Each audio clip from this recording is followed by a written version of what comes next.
جنگ احد کے موقع پر جب سرکار پہ بہت زیادہ حملہ اور اٹیک کیا گیا، بار بار سرکار کی ذات کو نشانے پہ لایا گیا تو حملہ ہوا، سرکار گرے تو کفار نے مشہور کر دیا نعوذ باللہ محمد قتل ہو گئے، محمد قتل ہو گئے، وہ اس جہاں میں نہیں رہے۔ اتنا یہ وویلا کیا گیا، مسپروپیگنڈا کیا گیا کہ خبر مدینہ تک بھی چلی گئی، وہاں بیویاں جمع ہو گئی، رونے لگی کہ شاید آمنہ کے لال شہید ہو گئے۔ ان میں سے ایک نکلی ام حزام، اور بات سننا، دو روایت الگ الگ روایات، ام حزام نکلی اور میدان جنگ کی طرف چل پڑی۔ لوگوں نے روکا، بیوی آگے تلواریں چل رہی ہیں، موت رقص کر رہی ہے، موت ننگا ناچ رہی ہے آج میدان کے اندر، تجھے میدان جنگ کی طرف نہیں جانا چاہیے، پلٹ جانا چاہیے۔ تو کہنے لگی نانا جتنی دیر تک اپنی آنکھ سے آمنہ کے لال کو نہ دیکھ لوں۔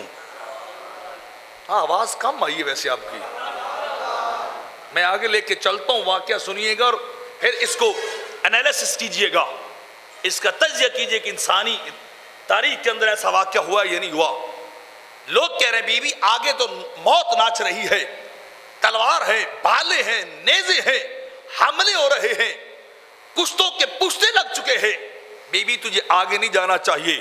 اس نے کہا نہیں واللہ، اللہ کی قسم، جب تک اپنے دل بر کو اپنی آنکھ سے نہ دیکھوں نا اتنی دیر تک پلٹ کے واپس نہیں آؤں گی۔ آگے گئے، چلتی جا رہی، ایک گروہ ملا، بیوی کدھر جا رہی ہو؟ سرکار کو تکنے جا رہی ہوں، سرکار کو دیکھنے جا رہی ہوں۔ انہوں نے کہا بیوی تیرا باپ شہید ہو گیا۔ اس نے کہا کوئی پرواہ نہیں۔ آگے چند قدم چلے، دوسرے لوگ آئے، بیوی کدھر جا رہی ہو؟ میں تو سرکار کو تکنے جا رہی ہوں۔ بیوی تیرا بھائی شہید ہو گیا ہے۔ اس نے کہا اللہ کی رضا، کوئی بات نہیں ہے۔ تھوڑی سی آگے چلی، پھر اگلے گروہ نے کہا بیوی کدھر جا رہی ہو؟ اے ام حزام تو کیوں دوڑی جا رہی میدان جنگ کی طرف؟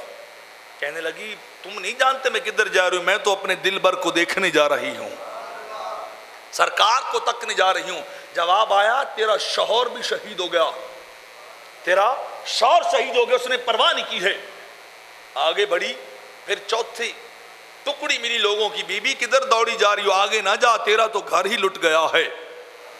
کیا ہوا؟ اس نے کہا تیرا بیٹا بھی شہید ہو گیا، تیرا نور نظر بھی شہید ہو گیا، تیرا سہاگ بھی اجڑ گیا، باپ کی شفقت بھی چلی گئی، بھائی کا آسرا بھی ختم ہو گیا، بیوی تجھے واپس پلٹانا چاہیے۔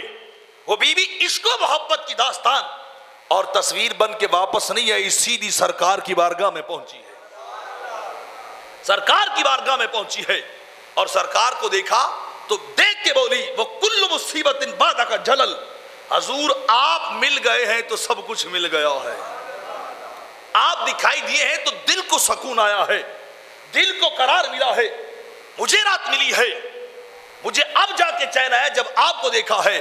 باپ شہید ہوا کوئی بات نہیں ہے، بھائی شہید ہوا کوئی بات نہیں ہے، میاں شہید ہوا تب بھی کوئی بات نہیں ہے، میرا لختے جگر شہید ہوا ہے تب بھی کوئی بات نہیں ہے، بس میری تمنا تھی کہ آپ کو دیکھنا تھا۔